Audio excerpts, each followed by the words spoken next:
নমস্কার বন্ধুরা, সম্প্রতি সংবাদের শিরোনামে আপনারা দেখেছেন ভারত এবং পাকিস্তান উভয় দেশই তাদের হাই কমিশনারদের এক্সপেল করেছে। বালুচিস্তানের যারা অ্যাক্টিভিস্ট রয়েছে তারা দিল্লিকে জানিয়েছে এবার সময় এসে গেছে নতুন দিল্লিতে তাদের সরকারি অফিস উদ্বোধন করা, যেখানে লেখা থাকবে রিপাবলিক অফ বালুচিস্তান। সম্প্রতি সোশ্যাল মিডিয়ায় যা নিয়ে হইচই হচ্ছে, বালুচিস্তানের নেতারা ডিক্লেয়ার করে দিয়েছেন তারা সম্পূর্ণভাবে পাকিস্তান থেকে পূর্ণ স্বাধীনতা চাইছে।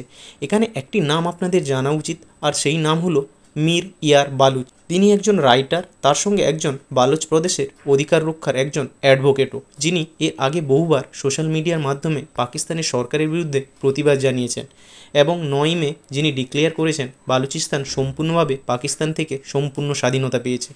এছাড়া বালুচিস্তানের বাকি যে সমস্ত অ্যাক্টিভিস্টরা রয়েছেন তারা ভারত সরকারকে জানাচ্ছেন যে সময় এসে গেছে ভারত প্রথম দেশ হোক যারা বালুচিস্তানের স্বাধীনতাকে মেনে নেবে।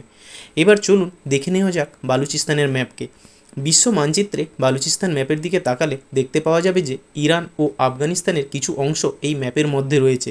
সোশ্যাল মিডিয়ায় যদি আপনি যান দেখতে পাবেন কোনো ম্যাপে বালুচিস্তানের এই ম্যাপের ছবিটি দেখতে পাওয়া যাচ্ছে, যেখানে দেখতে পাবেন পাকিস্তানের কিছু অংশের সঙ্গে আফগানিস্তান ও ইরানের কিছু অংশ এই ম্যাপের মধ্যে জুড়ে রয়েছে।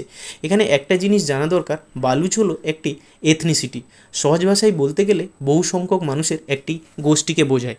উদাহরণ হিসাবে পাঞ্জাবিদের কথাই ধরুন, পাঞ্জাবি ভারতেও রয়েছে আবার পাকিস্তানেও রয়েছে। সেই রকম বালুচ সম্প্রদায়ভুক্ত যে সমস্ত মানুষরা রয়েছেন তারা শুধু পাকিস্তানে নয়, তারা আফগানিস্তানেও রয়েছে, কিছু অংশ রয়েছে ইরানে। তাই যখনই বালুচিস্তানের প্রশ্ন আসে তখন এই ধরনের ম্যাপ সোশ্যাল মিডিয়ার মাধ্যমে চলে আসে। বালুচ প্রদেশের যে অ্যাক্টিভিস্টরা রয়েছেন তারা ইউনাইটেড নেশন সহ ভারতকে রিকোয়েস্ট করছে যে তাদের স্বাধীনতাকে মেনে নেওয়ার।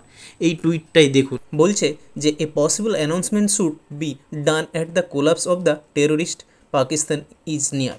We have claimed our independence and we request India to allow Balochistan official office and embassy in Delhi. এছাড়া we also ask the United Nations to recognize the independence of the Democratic Republic of Balochistan and call a meeting of all UN member to lend your support for recognition. অর্থাৎ সহজ ভাষায় বলতে গেলে বালুচিস্তানের অ্যাক্টিভিস্টরা ভারত সহ UN মেম্বারদেরকে request করছে যে বালুচিস্তানের স্বাধীনতাকে মেনে নেওয়ার জন্য।